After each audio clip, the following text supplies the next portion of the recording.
Hello friends, I am BK from Anika.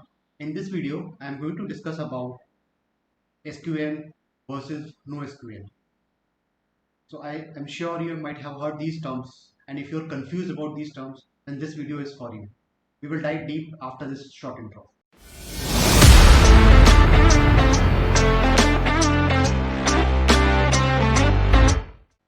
SQL versus NoSQL.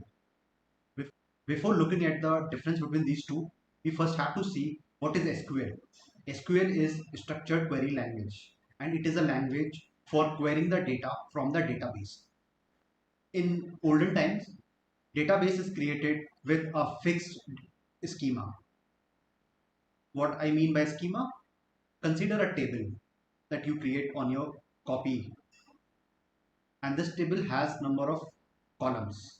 If number of columns are fixed, then it is considered we have a fixed schema. Schema is a layout basically. How many columns are there? Number of rows can increase based on the data. So here in SQL, if schema is fixed, then we use generally the relational database like MySQL, Oracle DB, Postgres, etc. These DBs have the fixed schema, and that's why called relational database. They have a fixed layout, and we cannot change this layout once we have started putting some data into this table. So SQL database basically serves this purpose of having the fixed schema and consistency of the data is maintained. But after advent of the big data, when I say big data, I mean lot of volume of the data, very high speed data is coming to the database. So in such scenarios, relational database become very tedious to use, and it put lot of restrictions. So computer scientists have developed a different types of database, and we call these as a NoSQL. Basically, these databases are not created for using the SQL language, and there are different languages which are developed for querying the data from these databases.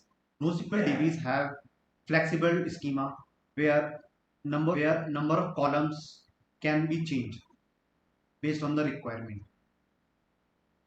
So right now in today's world, when there are real-time applications which is generating a lot of data and the requirement is changed to add more different types of data, then these NoSQL databases are very helpful. There are different types of NoSQL databases based on how we store the data on memory.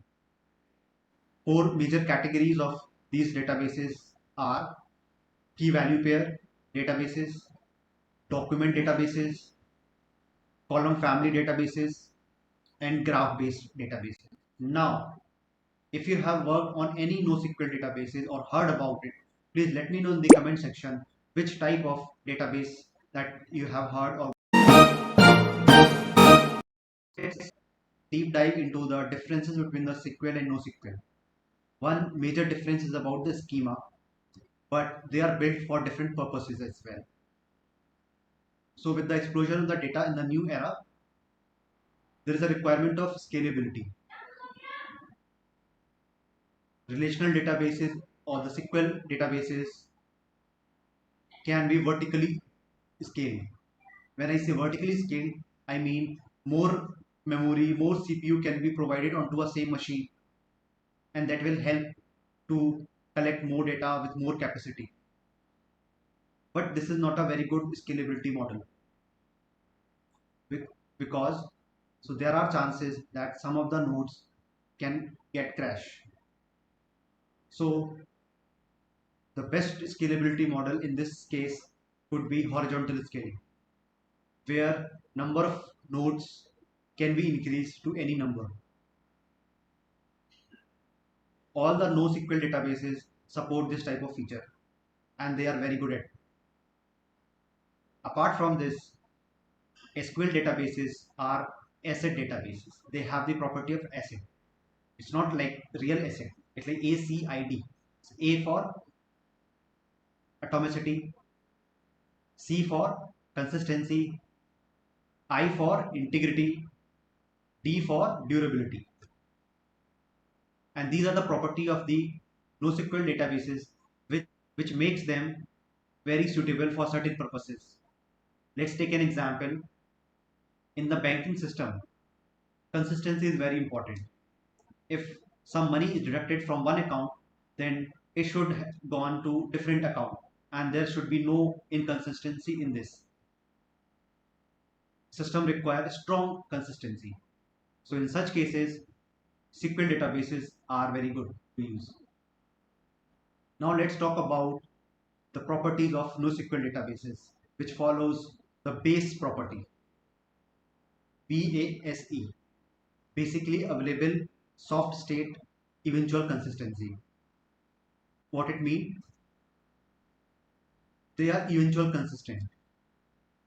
Eventual consistency means when some data is written to a database, it is not necessary that the client who is using the data should reflect that particular data instantaneously. Let's take an example. A Facebook. You have created a post, and this post might be visible to one of your friend, and maybe your second friend may not be able to see it at this moment. But definitely this post all the friends of mine will be able to see after some time, till the syncing of the data is not done. And this is a perfect use case for such type of database, which brings lot of flexibility as well. These properties makes the NoSQL database a better choice over SQL databases. Here is a quiz for you. You all might have used Twitter, or heard at least. Can you guess what type of databases suits for this particular use case? And another example is Paytm or any wallet. What type of database will be useful for wallets? Please let me know in the comment section what are your answers with explanation. So I hope you have got the idea what is SQL databases and what is NoSQL database. I hope you like the video. Please share with your friends. Click on the bell icon